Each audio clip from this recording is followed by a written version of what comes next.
In this video, we will discuss elements of electric circuit. This chart shows the relationship and types of different elements which are present in electric circuit. There are two types of elements which are present in electric circuit. Active elements. Active elements are those elements which generate electrical energy and supplies different electrical quantities. Passive elements are those elements which absorb electrical energy or store electrical energy. Resistors are energy absorption devices or elements, while capacitor inductors are energy storage elements. In this video, we'll discuss active elements. Now, in active elements, we have two types of sources because they source electrical energy. We have independent sources, and there are two types depending on electrical quantities they supply: current source and voltage source. On dependent sources, they are dependent current sources. Dependent sources are also called control sources. We'll discuss them in detail in this video. We have dependent current sources and voltage sources. In case of current sources, they are also called control sources. We have current controlled current source, voltage controlled voltage source. In case of voltage sources, we have current controlled voltage source and voltage controlled voltage source.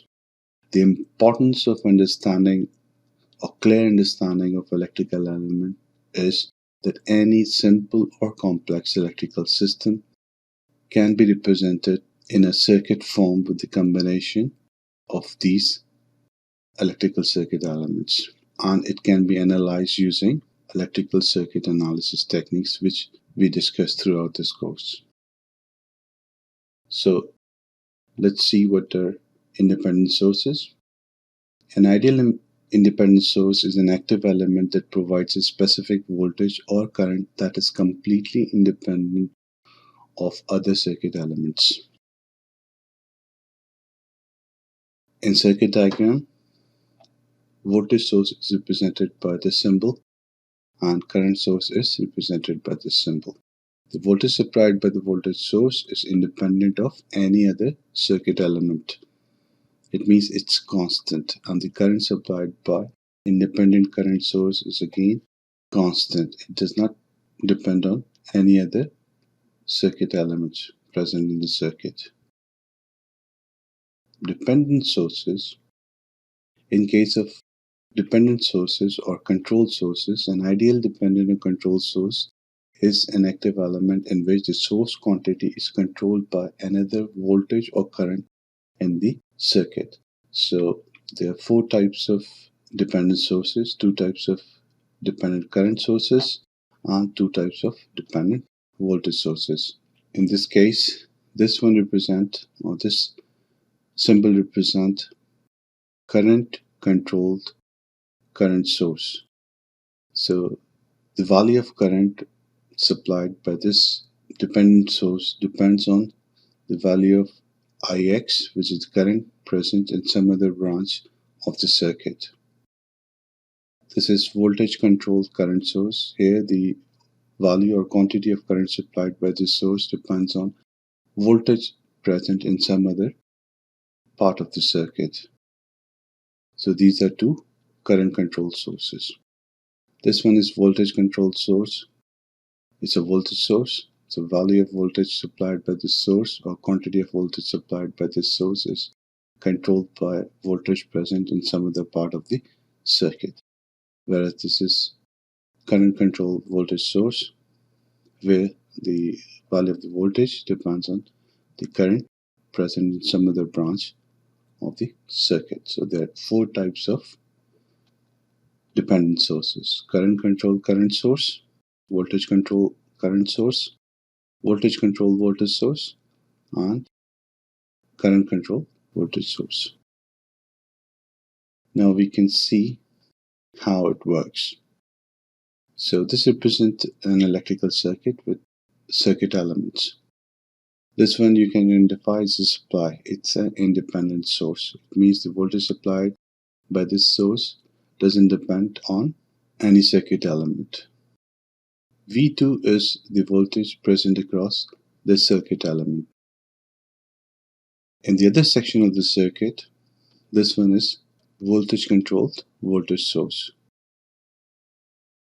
5 is a constant, and the voltage supplied by this voltage source depends on the V2. V2 is the voltage present in this section, or we can say the input section of the circuit. So in the output section, the voltage supply depends on the voltage present across this element, where VL is the voltage across the load. This is the load element.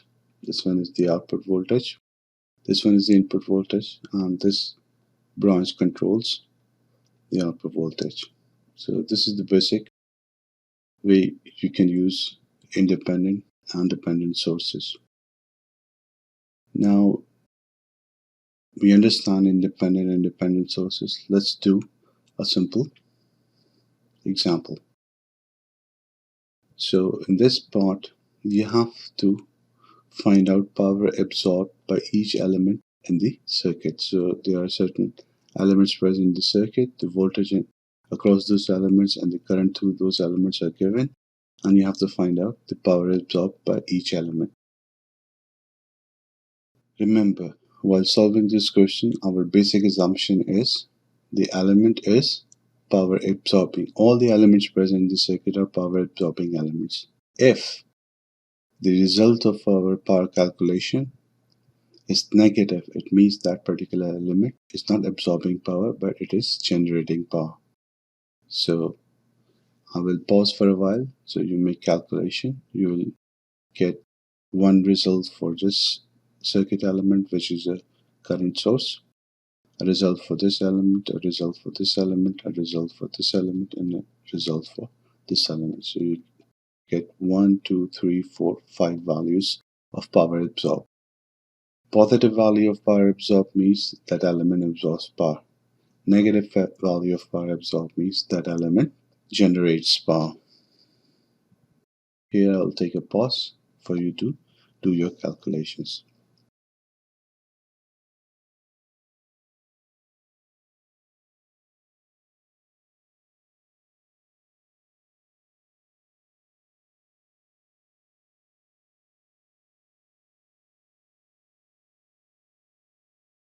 I hope you have calculated the same values. Let's discuss.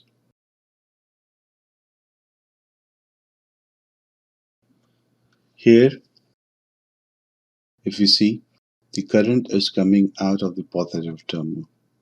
So our assumption the power is absorbed by the system is wrong. Actually, power is generated by the system. So 7 multiplied by 8 will be 56 watt of power, and since this element is generating power, we get negative result. So because the power absorbed is negative. If you look here, the current goes into the positive terminal, so this element actually absorb power. So absorb power and this element will be 16 watt. 8 multiplied by 2, 16 watt. If you look here, now this is 5 ampere of current which is coming out of the positive terminal. On this side, direction of flow of current is from negative to positive.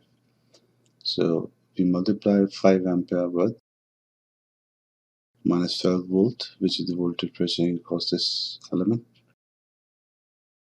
So it is minus 60 watt. Now minus 60 means this element is actually generating power. It's not absorbing power. If you look here, the current goes into the positive terminal. If you multiply 8 by 20, we get 160 watt, which is positive result. It means the power is absorbed by this element. If we multiply this one, Vx is minus 12 volt. So minus 12 volt multiplied by 0.25 is minus 3 ampere. Now minus 3 ampere multiplied by 20 will be minus 60.